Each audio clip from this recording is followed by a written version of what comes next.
प्यारे बच्चों, मैं हूं Diwakar sir, biology mentor from school of biology.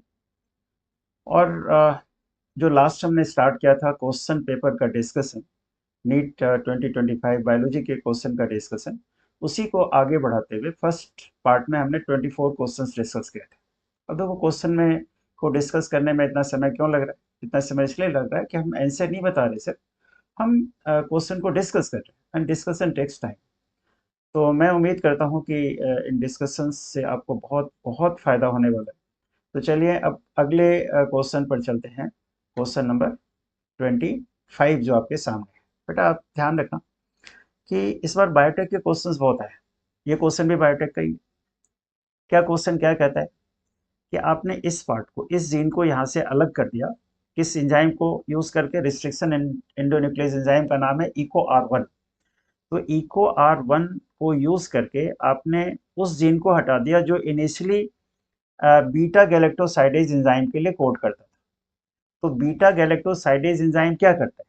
Beta galactosidase enzyme का एक्शन एक क्रोमोजेनिक सब्सटेंस पर होता है जिसको एक्स गाल कहते हैं। इस पर जब इसका एक्शन होता है तो ब्लू कलर ये देता है। ये फैक्ट आपको पता होना चाहिए, आपके बुक में भी है कि बीटा गैलेक्टोसाइडेज एंजाइम का एक्स गाल पर एक्शन होगा तो उसका कलर कैसा होगा? Blue colour. आपने क्या किया? इको आर 1 को यूज करके इसको हटा दिया, बीटा गैलेक्टोसाइडेज वाले जीन को आपने हटा दिया और इसकी जगह आपने फॉरेन डीएनए को, या एलियन डीएनए जिसको कहते हैं, एलियन पीस ऑफ डीएनए, इसको आपने इसकी जगह इंसर्ट कर दिया। यदि ये इंसर्ट हो गया तो क्या नहीं बनेगा? बीटा गैलेक्टोसाइडेज नहीं बनेगा और ब्लू कलर नहीं अपीयर होगा। कैसा कलर अपीयर होगा? लाइट व्हाइट कलर अपीयर होगा। तो आंसर क्या हो जाएगा कि white colour colonies will be selected. क्या है क्वेश्चन में कि in the ever represented plasmid an alien piece of DNA is inserted at echo R1 site. Which of the following strategies will be chosen to select the recombinant colony? यदि ये वाला gene इसमें insert हो गया तो वो recombinant DNA में convert हो जाएगा और रिकॉम्बिनेंट डीएनए में कन्वर्ट हो गया तो अब वहां पर ब्लू कलर की जगह व्हाइट कॉलोनीज अपीयर होगी। तो आंसर क्या हो जाएगा? सी। अगला क्वेश्चन है, ये भी बायोटेक का ही क्वेश्चन है कि विच of the following genetically engineered organism was used by इली लिली। इली लिली एक अमेरिकन कंपनी है जिन्होंने सबसे पहले ह्यूमन इंसुलिन बनाया था और उस ह्यूमन इंसुलिन को हम क्या बोलते हैं? ह्यूमुलिन बोलते हैं। तो क्वेश्चन ये है कि ह्यूमुलिन किसने बनाया था, किसमें बनाया गया था सबसे पहली बार? तो सबसे पहला जो इंसुलिन बनाया गया था ई कोलाई बैक्टीरिया में बनाया गया था, इस्चेरिशिया कोलाई बैक्टीरिया में बनाया गया था। इसका आंसर क्या हो जाएगा? 1। तो 26 का आंसर 1 हो जाएगा। 27, name of the class of enzyme that usually catalyse the following reaction. ये एंजाइम का जो 6 कैटेगरी है एंजाइम का क्लासिफिकेशन का, वही वाला सेम रिएक्शन है। ये सेम रिएक्शन है। पहले देखो, ये जो जी है ये एस के साथ लगा हुआ है और ये जी इस वाले रिएक्शन होने के बाद ये किसके साथ? एस के साथ हट गया और ये इसके साथ, इस वाले हैशटैग जो लगा हुआ उसके साथ जाके अटैच हो गया। तो इस ग्रुप ऑफ एंजाइम को, जो किसी ग्रुप को, है ना, एक केमिकल से, एक कंपाउंड से दूसरे कंपाउंड पर ट्रांसफर कर देता है। मतलब ये जो जी है ये एस से किस पर ट्रांसफर हो रहा है? इस पर ट्रांसफर हो रहा है। तो इस ग्रुप ऑफ एंजाइम को हम क्या बोलते हैं? ट्रांसफरेज। लेकिन यहाँ पर यह होना, क्या होना चाहिए? वो ग्रुप हाइड्रोजन नहीं होना चाहिए। वो ग्रुप हाइड्रोजन नहीं होना चाहिए। हाइड्रोजन को छोड़ करके वो कोई ग्रुप हो सकता है। यदि वो हाइड्रोजन होगा तो उस ग्रुप को डिहाइड्रोजिनेज करते हैं, जो कैटेगरी 1 है एंजाइम की। ट्रांसफरेज कौन सी कैटेगरी है? ये कैटेगरी 2 है। एंजाइम के क्लासिफिकेशन में ऑर्डर का बड़ा महत्व है। जो 6 कैटेगरीज है एंजाइम की उसका एक ऑर्डर है। पहले ग्रुप में ऑक्सीडोरिडक्टेज आता है और दूसरे ग्रुप में ट्रांसफरेज आता है। ठीक है। Next 28 question, find the statement not correct with regard to structure of monocot stem. देखो इसको स्टडी करते हुए ना पहले आप डाइकॉट स्टेम की स्टडी कर लो और मोनोकॉट से उसे ट्रांसफर कर लो। तो इसने पूछा कि करेक्ट क्या नहीं है, तो करेक्ट क्या नहीं है पहले स्टेटमेंट ही देखिए। ये जो हाइपोडर्मिस है, हाइपोडर्मिस पेरेन्काइमा का बना हुआ नहीं होता, ना तो डाइकॉट में होता है ना ही मोनोकॉट में होता है। ना तो डाइकोट स्टेम होता है, ना ही मोनोकोट स्टेम होता है। तो अब यहाँ याद रखने के लिए क्या करना है, यदि यह डाइकोट स्टेम होता तो डाइकोट स्टेम का जो हाइपोडर्मिस है वो बेटा कोलन कायमा का बना होता है, कोलन कायमा का बना होता है डाइकोट में। और पूछा क्या है मोनोकोट, मोनोकोट में ये स्क्लीरन कायमा का बना होता है, स्क्लीरन कायमा का बना होता है। ये मोनोकोट का हो गया और ये डाइकोट का हो गया। तो ये स्टेटमेंट क्या हो गया, गलत है, ये बाकी स्टेटमेंट सारे सही है। ठीक है, अब आते हैं अगले क्वेश्चन, नेक्स्ट क्वेश्चन पर। और नेक्स्ट क्वेश्चन क्या है, ये भी ब्रायोफाइट, जैसे लाइफ साइकिल से रिलेटेड ना दो क्वेश्चन आपके एग्जाम में आए हुए हैं। प्लांट के लाइफ साइकिल से रिलेटेड दो क्वेश्चन आ रखे हैं। कौन कौन सा क्वेश्चन आ रखा है, एक तो आ रखा था टेरिडोफाइट पर और एक आ रखा था मोनोकॉट पर, उस पर ब्रायोफाइट पर। तो ये ब्रायोफाइट वाला क्वेश्चन है 29 क्वेश्चन। इसमें देखो क्या है, the correct sequence of the event in the life cycle of bryophyte is, ठीक है 29 क्वेश्चन। इसका देखो, इसको एक्सप्लेन करता हूँ, इसको अच्छे से समझना, इसके लाइफ साइकिल से रिलेटेड। इसका आंसर ये होना चाहिए, सी होना चाहिए। देखो कैसे होगा। पहला क्या होगा, attachment of gametophyte to substratum. Gametophyte जो होता है ना, ब्रायोफाइट का जो गैमेटोफाइट होता है वो डोमिनेंट होता है, स्पोरोफाइट डायरेक्टली या इनडायरेक्टली इस पर डिपेंड करते हैं। तो पहला होगा कि गैमेटोफाइट सबस्ट्रेटम के साथ जाके अटैच्ड होगा, है ना। इस पर अटैच्ड होने के लिए इसके पास होता है राइजोइड, है ना, जो रूट की तरह का स्ट्रक्चर है, रूट नहीं है, रूट की तरह का स्ट्रक्चर है, ये होगा। फिर क्या होगा कि गैमेटोफाइट को गैमेटोफाइट क्यों कहते हैं, क्योंकि उस पर वो गैमीट्स बनाता है। तो मेल गैमेट को हम क्या बोलते हैं, मेल गैमेट को बोलते हैं एंथीरोजोइड्स। ये रिलीज होगा वाटर में। वाटर में क्यों, क्योंकि इसके पास फ्लैजिला होता है। हमने पहले भी बताया आपको कि शुरू के 3 जो डिवीजन होते हैं ना, उनके जो गैमीट्स होते हैं वो फ्लैजिलेटेड होते हैं। तो फ्लैजिलेटेड होने के कारण वो वाटर, और वाटर उनके डेवलपमेंट के लिए ज़रूरी है, फर्टिलाइजेशन के लिए ज़रूरी है। दूसरा स्टेप ये होगा। फिर ये एंथेरोजॉइड कहाँ जाएगा, आर्किगोनिया तक जाएगा जहाँ पर एग है। तो इसके बाद फ्यूजन हो जाएगा, fusion of antherozoid with egg. Egg कहाँ पर है, आर्किगोनियम के अंदर है। फिर होगा कि इससे जो फ्यूजन के बाद जो स्ट्रक्चर बनेगा वो है जायगोट। जायगोट की प्लॉइडी हो जाएगी 2n, और 2n जायगोट जो है वो स्पोरोफाइट में चेंज होगा, फॉर्मेशन ऑफ स्पोरोफाइट। स्पोरोफाइट क्या होते हैं, स्पोरोफाइट 2n होते हैं, स्पोरोफाइट 2n होते हैं।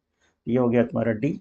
और फाइनली सी, है ना, ये स्पोरोफाइट। अब ये reduction of the reduction division to produce haploid spores, ये स्पोर्स बनाएगा। स्पोर्स का जो फॉर्मेशन होता है प्लांट्स में वो मियोसिस से होता है, ये याद रखना। गैमीट जो बनेगा वो माइटोसिस से बनेगा, स्पोर्स जो बनेगा वो मियोसिस से बनेगा। तो इसका आंसर क्या हो जाएगा, सी।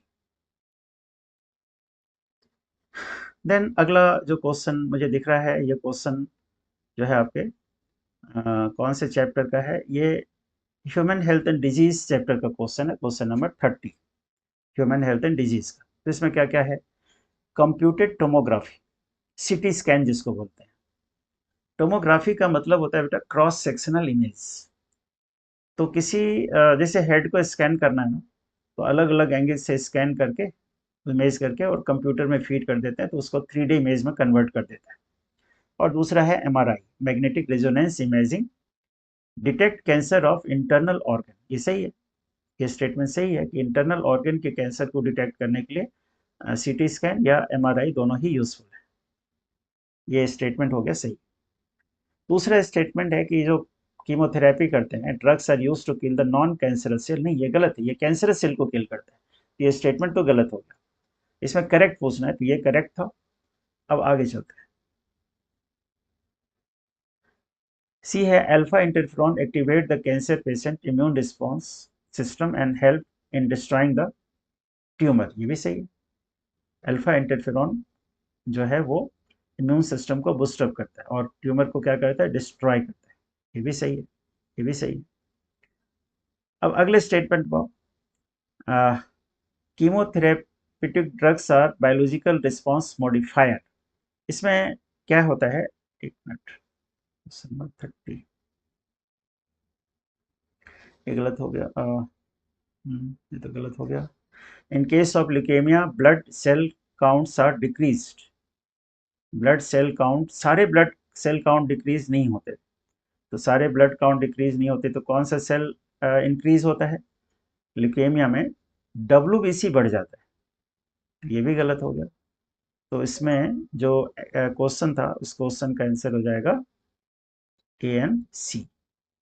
ये था ना, देख लो एक बार फिर से, सी तो सही है और ए सही था, नहीं ये वाला सही था, ए सही था और सी सही था, बाकी सारे स्टेटमेंट गलत है। ये इम्यून सिस्टम का क्वेश्चन है।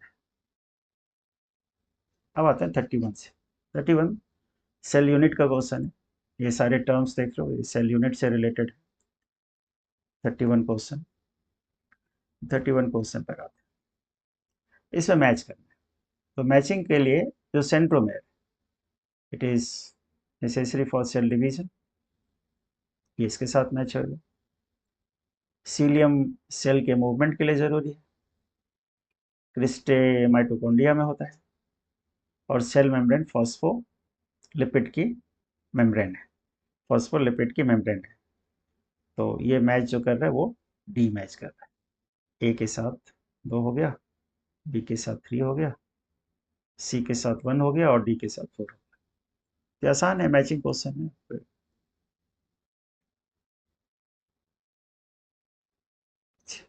अब आते हैं क्वेश्चन नंबर 32 पर। क्वेश्चन नंबर 32 पर ये जो डिफरेंट फोटोसिंथेटिक पिगमेंट है, इसके कलर के बारे में पूछा गया है ना, कलर के बारे में पूछा गया कि किसका कलर कैसा होता है। जैसे क्लोरोफिल है, जैसे हम जानते हैं कि क्लोरोफिल है main photosynthetic pigment, chlorophyll is more main photosynthetic pigment.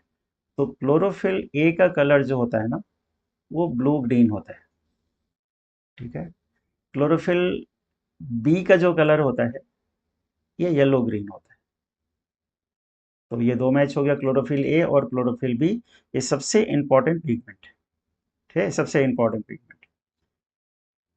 जो ज़ेंथोफिल है, ज़ेंथोफिल, इसका कलर होता है येलो टू येलो ऑरेंज।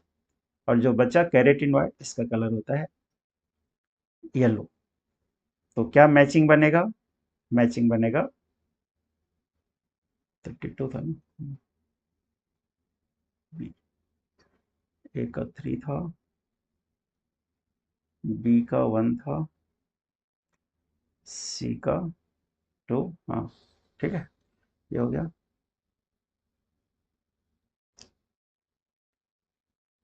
अब आते हैं 33 क्वेश्चन पर। 33 क्वेश्चन पर हमें ये ह्यूमन रिप्रोडक्शन का क्वेश्चन है कि in human pregnancy the major organ system are form at the end of 12 week. ये सही है।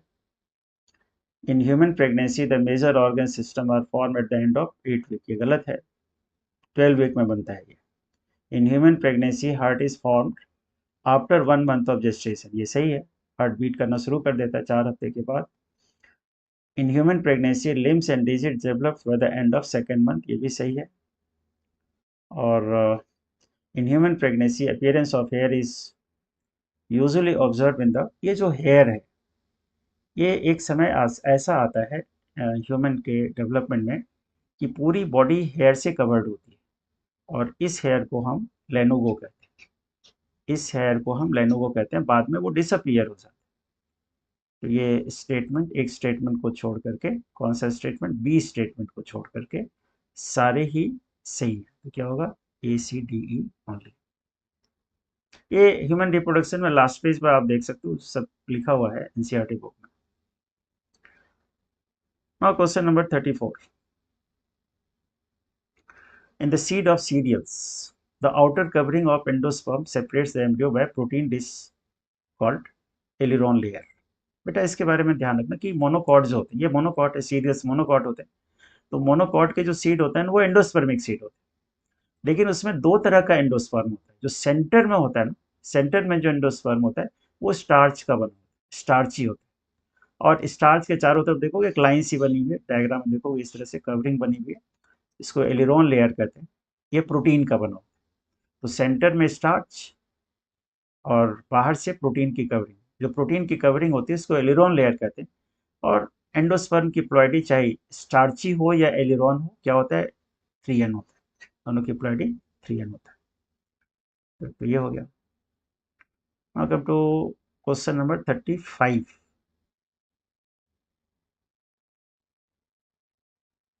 Which of the following diagram is correct with regard to proximal and distal tubule of the nephron? ठीक है, ये सारे diagram, पहला वाला जो डायग्राम है प्रॉक्सिमल कॉन्वोल्यूटेड ट्यूब्यूल का है, और जो दूसरा डायग्राम है वो वो डिस्टल कॉन्वोल्यूटेड ट्यूब्यूल का है। ठीक है, तो उसके रिगार्ड में तुम्हें बताना है कि कैसे, ये एनसीईआरटी का डायग्राम है, तो मुझे लग रहा है कि ये डायग्राम सही है। ये जो ऊपर वाला पार्ट दिखा रहा है ना बेटा, ये रीएब्जॉर्प्शन है, ये रीएब्जॉर्प्शन है। रीएब्जॉर्प्शन का क्या मतलब है कि अल्ट्राफिल्ट्रेशन के दौरान जो यूजफुल चीज़ें सेपरेट हो जाती है वो एब्जॉर्ब होकर के दोबारा ब्लड में आता है। और जो नीचे वाला डायग्राम है ना, नीचे वाला डायग्राम, ये ट्यूबुलर सिक्रीशन है, ये ट्यूबुलर सिक्रीशन है। सिक्रीशन का मतलब क्या होता है, ये ब्लड से फिल्ट्रेट में ऐड होते हैं, जो फिल्ट्रेट से ब्लड में ऐड होते हैं उस स्टेप को सिक्रीशन बोलते हैं। और जो फिल्ट्रेट से ब्लड में, सॉरी, जो फिल्ट्रेट से ऐड होता है, फिल्ट्रेट से ऐड होता है ब्लड में, उसको रीअब्जॉर्प्शन बोलते हैं। और ब्लड से जो ऐड होता है फिल्ट्रेट में, उसको सिक्रीशन बोलते हैं। तो इन्हीं सब सब्सटेंस का एब्जॉर्प्शन होता है, इन सब्सटेंस का सिक्रीशन होता है। एग्जैक्ट सेम डायग्राम है एनसीईआरटी का, वो आप बता सकते। अदर 36 क्वेश्चन, 36 क्वेश्चन पर ये जो डायग्राम बना हुआ है, ये सिंपल स्टिर्ड बायोरिएक्टर का डायग्राम है ना। आपके बुक में दो बायोरिएक्टर का डायग्राम बना हुआ है, एक स्पार्जर टाइप है और एक ये जो डायग्राम है जिसमें मोटर लगा होता है, ये बी मोटर को इंडिकेट करता है। तो मोटर लगा होता है और इसको हम बोलते हैं सिंपल स्टिर्ड बायोरिएक्टर, जो सबसे मेन बायोरिएक्टर है, जो सबसे इंपॉर्टेंट बायोरिएक्टर होता है वो यही वाला बायोरिएक्टर है। ठीक है, तो इसमें पूछा गया है कि इसमें पूछा गया है कि use from form breaker from the given diagram. देखो बी सी है, फॉर्म ब्रेकर क्यों यूज करते हैं, ये जो ब्लेड्स लगे होते हैं ना, तो सी वाला जो है, मतलब ये डी होगा आंसर। क्यों होगा डी आंसर, क्योंकि जब इसको चलाते हैं ना मोटर से, रॉड को चलाया जाता है रॉ मटेरियल को मिलाने के लिए, तो यहाँ पर ऊपर झाग बन जाता है जिसको फॉर्म बोलते हैं। तो फॉर्म को ब्रेक करने के लिए ब्लेड्स लगे होते हैं, इन फॉर्म को ब्लेड्स, इन्हीं को कहते हैं फॉर्म ब्रेकर। तो इसी को आइडेंटिफाई करना था, तो ये क्या है, फॉर्म ब्रेकर कौन है, इसमें डी है। ठीक है, अगेन ये plant sexual reproduction in plant का क्वेश्चन है, एसेल्सन रीजन टाइप की। Unfertilized angiosperm embryo sac maturity पर 8 न्यूक्लिएट होते हैं, 7 सेल, 7 सेल्स होते हैं लेकिन न्यूक्लियस 8 होता है। तो ऐसा क्यों, क्योंकि जो सेंट्रल सेल होता है उसके पास 2 न्यूक्लियस होते हैं और वो फ्यूज्ड स्टेट में नहीं होता, अनफ्यूज्ड स्टेट में होता है। सेंट्रल सेल के पास 2 न्यूक्लियस, बाकी के 3 एंटीपोडल सेल्स होते हैं, और एक एग एपरेटस है जिसमें एक एग है और 2 साइनर्जिस। तो सब मिलाकर के सेल तो 7 ही होगा लेकिन न्यूक्लियस का नंबर 8 होगा, तो ये स्टेटमेंट सही है, असर्शन इज ट्रू। अब दूसरा रीजन जो है, egg apparatus has 2 polar nuclei, ये गलत हो गया था, पोलर न्यूक्लियाई सेंट्रल सेल के पास होता है। पोलर न्यूक्लियाई को पोलर न्यूक्लियाई क्यों कहते हैं, जो पोल से ट्रांसफर होकर के आता है, जो पोल के ऊपर से सेंटर की तरफ आता है, उसको पोलर न्यूक्लियाई कहते हैं। तो पोलर न्यूक्लियाई तो किसके पास होता है, ये होता है सेंट्रल सेल के पास, तो ये स्टेटमेंट गलत होगा। तो assertion is true and reason is false, assertion is true and reason is false. Then 38, a specialized membranous structure in a prokaryote cell which helps in cell wall formation, DNA replication and respiration is mesosome. ये bacteria वाला chapter पढ़ोगे आप वहाँ पर cell biology में, जो bacteria का structure जहाँ पर डिस्कस किया हुआ है प्रोकैरियोट का। तो मेसोसोम जो होता है ना, वो इनफोल्ड ऑफ प्लाज्मा मेम्ब्रेन है ना। बैक्टीरिया का जो प्लाज्मा मेम्ब्रेन है वो अंदर की तरफ इनफोल्ड, इसी को मेसोसोम कहते हैं। और मेसोसोम ये सब फंक्शन करते हैं, ये सारे फंक्शन एनसीईआरटी बुक में लिखी हुई है। तो सेल वॉल के फॉर्मेशन में हेल्प करता है, डीएनए के रेप्लिकेशन में हेल्प करता है, और यहीं पर एटीपी भी बनता है। मतलब इसको आप कंपेयर कर सकते हैं यूकैरियोटिक सेल के माइटोकॉन्ड्रिया से इस फंक्शन के कारण, तो मेसोसोम हो जाएगा। Then which of the following are the post transcriptional event in eukaryotic cell. पहले तो ये समझना चाहिए कि पोस्ट ट्रांसक्रिप्शनल मैकेनिज्म जो होता है वो यूकैरियोट में ही होता है, प्रोकैरियोट में ऐसा नहीं होता। तो पोस्ट ट्रांसक्रिप्शनल मैकेनिज्म के क्या क्या पार्ट है? पहला है नहीं, क्योंकि transport of pre messenger RNA to cytoplasm ऐसा नहीं होता कि मैसेंजर आरएनए की पहले प्रोसेसिंग होती है फिर वो बाहर आता है, तो ये तो नहीं होगा। Removal of intron and exon, ये दोनों रिमूव होते हैं, स्प्लाइसिंग कहते हैं इसको। एंट्रॉन जो है वो रिमूव हो जाता है, एक्सॉन रहे। एक्सॉन वो रीजन होता है, एक्सॉन वो रीजन होता है जो पॉलीपेप्टाइड के लिए कोड करेगा, है ना। इंट्रॉन जो है वो नॉन कोडिंग रीजन होते हैं, एक्सॉन जो होते हैं वो कोडिंग रीजन होते हैं। तो इसकी रिमूव करने के प्रोसेस प्रोसेस को हम क्या बोलते हैं? स्प्लाइसिंग। ये तो सबसे मेन इवेंट होता है। अच्छा, 5 प्राइम एंड पर जो एक्टिविटी होती है उसको मिथाइलेशन कहते हैं। ऐसे जैसे मान लो कि ये आरएनए, ये 3 प्राइम है और ये 5 प्राइम है, तो 5 प्राइम पर मिथाइल ग्रुप ऐड हो जाता है, इसको बोलते हैं 7 mg, 7 मिथाइल गुआनोसिन ट्राइफॉस्फेट ना। ये तुम्हारे बुक में डायग्राम में बना हुआ है। और 3 प्राइम पर जो एक्टिविटी होती है, पॉली ए सीक्वेंसेस यहाँ पर जुड़ते हैं, पॉली ए सीक्वेंसेस जुड़ते हैं। क्यों ऐसा क्यों होता है? ऐसा इसलिए होता है ना कि आरएनए जो बना था, इस पर आरएनएज एंजाइम का एक्शन हो सकता है और आरएनएज इसको डिग्रेड कर देगा, तो फिर ट्रांसलेशन कैसे होगा? इसलिए इसको कवर कर देता है सेल, इसको कवर कर देता है ताकि आरएनएज एंजाइम इसको डिग्रेड ना कर सके। तो 5 प्राइम पर कवरिंग होती है, क्योंकि 5 प्राइम और 3 प्राइम ये एक्सोन्यूक्लियस एक्टिविटी शो करते हैं, एंडोन्यूक्लियस एक्टिविटी शो नहीं करते आरएनएज, तो इसलिए इसको कवर कर दो तो वो आरएनए प्रोटेक्टेड रहेगा। तो ये भी होगा, ये भी होगा, ठीक है। और ये क्वेश्चन जो है तो ये हो गया हमारा सही, बी सी डी। बी भी सही है, सी भी सही है और डी भी सही है, ये सही नहीं है। Base pairing of 2 complementary RNAs, ये नहीं होता यहाँ पर। बेस पेयरिंग आरएनए यूजुअली क्या होता है? सिंगल स्ट्रैंडेड होता है, यहाँ पर बेस पेयरिंग नहीं होगा। तो B C D are true, ठीक है। मतलब 48th question, 48th question, what is the pattern of inheritance for polygenic trait? Mendelian pattern of inheritance नहीं होता। पॉलीजेनिक पैटर्न ऑफ इनहेरिटेंस का एग्जांपल है स्किन कलर। मेंडेलियन पैटर्न जो है ना वो मोनोजेनिक होता है, उसमें एक ही जीन इन्वॉल्व होता है और इसमें बहुत सारे जीन इन्वॉल्व। तो ये क्या हो जाएगा? Non Mendelian inheritance pattern. ये याद रखना कि Mendelian pattern of inheritance monogenic होता है। मोनोजीन मतलब एक ही जीन रिस्पॉन्सिबल है। पॉलीजेनिक इनहेरिटेंस जो है वो नॉन मेंडेलियन पैटर्न है, स्किन का कलर कई जीन मिलकर कंट्रोल करते हैं, तो वहाँ हर जीन कंट्रीब्यूट करता है, यहाँ पर एक ही डोमिनेंट जीन कंट्रीब्यूट करता है। तो आंसर होगा non Mendelian inheritance pattern. Then 41, which of the following enzyme contains heme as prosthetic group? ये आपके एंजाइम वाले चैप्टर में दे रखा है कि heme is the prosthetic group. अब कहोगे हीम तो हीमोग्लोबिन का भी प्रोस्थेटिक ग्रुप है, ठीक है, हीमोग्लोबिन का भी प्रोस्थेटिक ग्रुप है, लेकिन हीमोग्लोबिन एंजाइम नहीं है। यहाँ पर एंजाइम के रिस्पेक्ट में एंजाइम दे रखा है कैटलेज। ये एंजाइम जो होता है ना, ये एंजाइम होता है पेरोक्सीसोम के अंदर। कैटलेज एंजाइम क्या करता है? जो हाइड्रोजन पेरोक्साइड जो बनता है सेल के अंदर, उसको वाटर में ब्रेक कर देता है। तो कैटलेज एंजाइम का प्रोस्थेटिक ग्रुप भी हीम ही होता है। एंजाइम के रिस्पेक्ट में हम देखेंगे तो कैटलेज होगा। ऐसे प्रोटीन के रिस्पेक्ट में देखो खाली जो एंजाइम ना हो तो हीमोग्लोबिन भी प्रोस्थेटिक ग्रुप, ठीक है। अच्छा, यहाँ पर 42 क्वेश्चन, ये व्हिटेकर के क्लासिफिकेशन से related.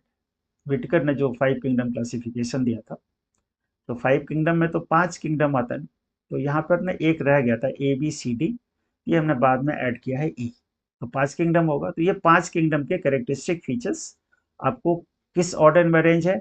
According to increasing order of complexity. तो सबसे बेसिक जो ऑर्डर होता है वो मोनेरा है। तो मोनेरा क्या होता है? प्रोकैरियोट, तो सी पहले सबसे पहले आ जाएगा, नहीं, सी सबसे पहले आ जाएगा, मोनेरा सी पहले आ जाएगा। सी दो वाले ऑप्शन में है। तो आप देखो कि कौन सा, इसके बाद एक और आपको देखना पड़ेगा। मेरे ख्याल से ये बनेगा, देखो सी हमने देख लिया कि सी प्रोकैरियोट विद सेल वॉल। सबसे पहला जो किंगडम है वो मोनेरा किंगडम, और मोनेरा किंगडम के जो मेंबर्स होते हैं वो क्या होते हैं, प्रोकैरियोट। इसके बाद मोनेरा के बाद क्या आता है, प्रोटिस्टा। प्रोटिस्टा जो होता है वो भी सेलुलर ही होता है, लेकिन वो प्रोकैरियोट नहीं होता, वो क्या होता है, यूकैरियोट होता है। तो सी के बाद क्या आएगा, ई। इसके बाद क्या आता है, फंजाई। फंजाई का ये है, मल्टी सेलुलर है, हेट्रोट्रॉफ है। फंजाई अपना फूड नहीं बनाता, वो हेट्रोट्रॉफ है, इसीलिए फंजाई को प्लांट से निकाला गया था। With cell wall made up of chitin, है ना, काइटिनस सेल वॉल होती है। बाकी प्लांट होता तो प्लांट की सेल वॉल क्या होती है, सेलोज का बना होता। तो ई हो गया, ए हो गया। अब डी में देखो, डी क्या है, eukaryotic autotroph with tissue organ level of organisation. ये किंगडम प्लांटी का फीचर है। और B heterotroph with tissue organ. Animal में तो सारे होते हैं, tissue grade, organ grade, organ system है। तो सबसे कॉम्प्लेक्स कौन है, एनिमल। तो जो 5 किंगडम है, 5 किंगडम, ये इसी ऑर्डर में अरेंज है ना। सबसे पहले मोनेरा आएगा, फिर प्रोटिस्टा आएगा, फिर फंजाई आएगा, फिर एनिमल किंगडम आएगा, प्लांट किंगडम आएगा, और फिर एनिमल किंगडम आएगा। तो उसको इंक्रीजिंग ऑर्डर के बेसिस पर उनके फीचर्स दे रखे हैं यहाँ। क्वेश्चन मुश्किल नहीं है, मुश्किल उन्होंने बना दिया इसके लंबे लंबे ऑप्शंस। देख लो सब कुछ एनसीईआरटी में गिवन है, थोड़े बहुत कुछ चीज़ें अलग हैं, लेकिन वो सब कुछ एनसीईआरटी बेस्ड ही है। ये आप इकोलॉजी वाला सेक्शन जब पढ़ोगे, 48 क्वेश्चन, इकोलॉजी वाला सेक्शन जब पढ़ोगे, तो उसमें रामदेव मिश्रा का ना इमेज भी बना हुआ है। उसमें लिखा हुआ है कि father of ecology in India. इन्होंने ही इकोलॉजी को इस्टेब्लिश कराया है एज ए सब्जेक्ट, है ना। पहले इकोलॉजी एक ब्रांच हुआ करता था बायोलॉजी का, एक सब्जेक्ट उन्होंने इन्होंने रिसर्च, बहुत सारे रिसर्च किए इकोलॉजी में।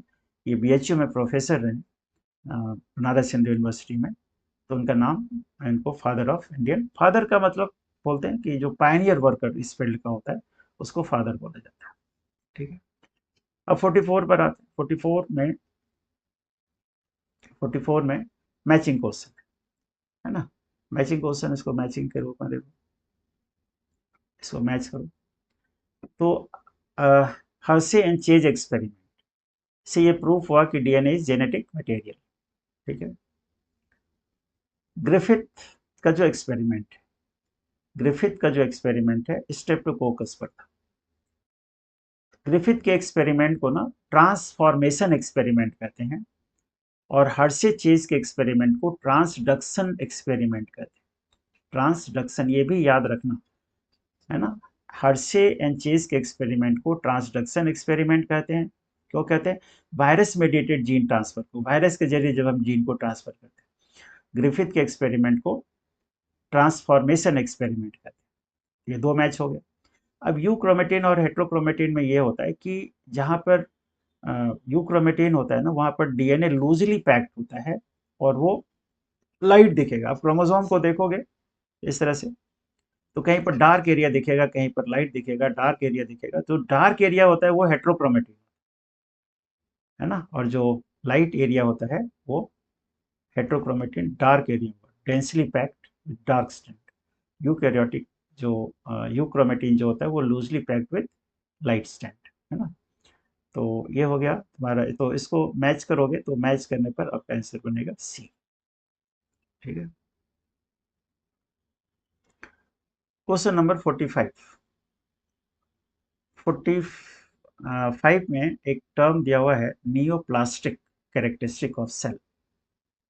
ठीक है। नियोप्लास्ट का मतलब क्या होता है, new growth.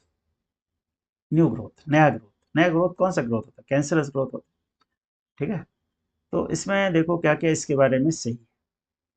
A mass of proliferative cell, ये सही है बिल्कुल। Rapid growth of cell, cancerous cell बहुत रैपिडली ग्रो करते हैं, ये भी सही। Invasion and damage to the surrounding tissue, ये नियर बाय सेल को भी इन्वेड करते हैं। जो कैंसरस टिश्यू होता है वो नियर बाय सेल को भी आ, करते हैं invade. Those confined to original location, ये गलत है। ये बेलिग्नेंट ट्यूमर का फीचर नहीं है, ये बेनाइन ट्यूमर का फीचर। बेनाइन ट्यूमर जो होता है वो कन्फाइंड रहता है उस रीजन में, बाकी ये तीनों बेलिग्नेंट ट्यूमर के फीचर्स। उसी को नियोप्लास्टिक ग्रोथ बोला जाता है। तो पहला 3 सही है। हो गया। नाउ 46, ये स्टेटमेंट बेस्ड क्वेश्चन है कि DNA fragment extracted from gel electrophoresis can be used in the construction of recombinant DNA. सही है, ऐसा ही करते हैं रिकॉम्बिनेंट डीएनए टेक्नोलॉजी में। जो रिकॉम्बिनेंट डीएनए बनाते हैं तो वो उसके लिए जेल इलेक्ट्रोफोरेसिस किया जाता है। ये तो सही है। अब इसका दूसरा स्टेटमेंट है कि smaller size fragment are observe near anode. Anode कहते हैं जहाँ जो पॉजिटिवली चार्ज, कैथोड कहते हैं जो नेगेटिवली चार्ज। तो स्मॉल साइज का जो डीएनए होगा, क्योंकि पोर से जेल पोरस होता है ना, पोर से छोटे साइज का जो फ्रेगमेंट है वो जल्दी मूव करेगा। और नेगेटिव चार्ज है, डीएनए नेगेटिवली चार्ज है, तो पॉजिटिवली चार्ज पार्टिकल की तरफ वो अट्रैक्ट होगा। एनोड क्या है, पॉजिटिवली चार्ज है, उसकी तरफ अट्रैक्ट होगा। तो ये दोनों ही स्टेटमेंट क्या है, सही है। Both the statement are true, 1 and 2 both are true. 45 हो गया, 50 तक हम कर पाएंगे सर। 47, ये भी, ये जो नाम दिए हुए हैं और ये जो नाम दिए हुए ये सारे नाम आपके एनसीईआरटी में बायोमोलिकुल्स वाले चैप्टर में गिवन है। तो 47 में आप इसको देखो। 47 में एडिनोसाइन जो है वो न्यूक्लियोसाइड है, न्यूक्लियोसाइड है एडिनोसाइन। एडेनिन जो है ये नाइट्रोजनस बेस है, और बेस के साथ शुगर को लगा दो तो क्या बन जाता है, न्यूक्लियोसाइड। तो न्यूक्लियोसाइड बन गया। ठीक है। Alanine, alanine is amino acid. और बचा क्या, एडिनाइलिक, ये न्यूक्लियोटाइड। ये वाला, ये सारा नाम भी दिया हुआ है, तो इसको आप मैच कर सकते हो। और ये आपके बुक में दे रखा है, तो इसका आंसर हो जाएगा सी।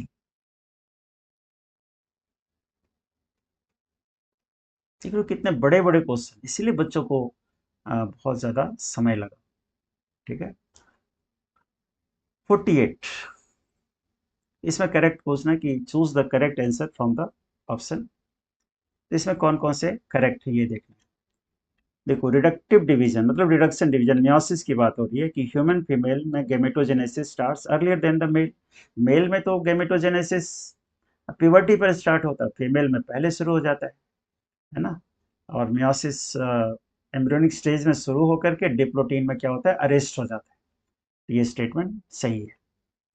The gap between first meiotic division and the second meiotic division is much shorter for male compare to female. क्योंकि फीमेल में मियोसिस 1 और मियोसिस टू कब पूरा होगा, प्यूबर्टी आने के बाद, प्यूबर्टी आने के बाद पूरा होगा।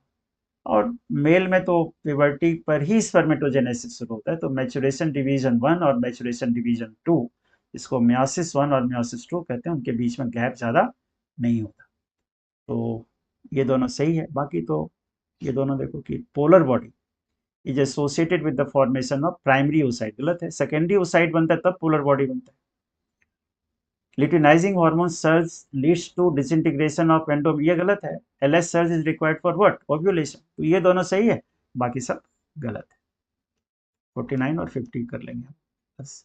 All living members of the class Cyclostomata, ये आपके बुक में साफ साफ लिखा हुआ है साइक्लोस्टोमाटा कि जितने भी मेंबर्स होते हैं they are ectoparasites on fishes. Cyclostomata के जो होते हैं ना, जिसके माउथ का शेप सर्कुलर होता है, वो उनके जो मेंबर्स होते हैं दे आर एक्टोपैरासाइट। ठीक है, किसके, फिश के। एंड फाइनली 50 पर पहुंच गए हम।